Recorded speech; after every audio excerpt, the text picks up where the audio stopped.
Hello friends. तर आज आपण पाहणार आहोत मी कशा पद्धतीने ट्रेड केला आणि त्या ट्रेड मागचं लॉजिक काय होतं. तर आपण पाहू शकता, मी निफ्टी 50चा चार्ट या ठिकाणी ओपन करून ठेवलेला आहे स्क्रीनवरती.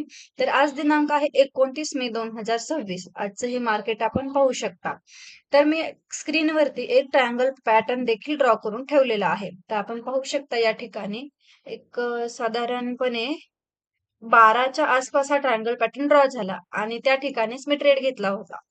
Short position. या ठिकाणी आपण पाहू शकता, जेव्हा ही सपोर्ट ट्रेंड लाईन ब्रेक झाली आणि ही स्मॉल रिट्रेसमेंटची कॅन्डल बनली, त्या ठिकाणी मी हा माझा ट्रेड पंच केला होता.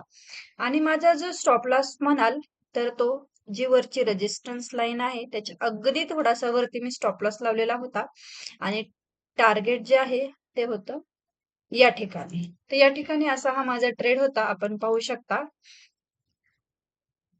आणि या ट्रेडमध्ये माझं टार्गेट हिट झालेलं आहे.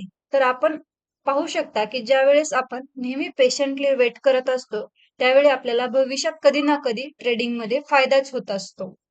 Thank you.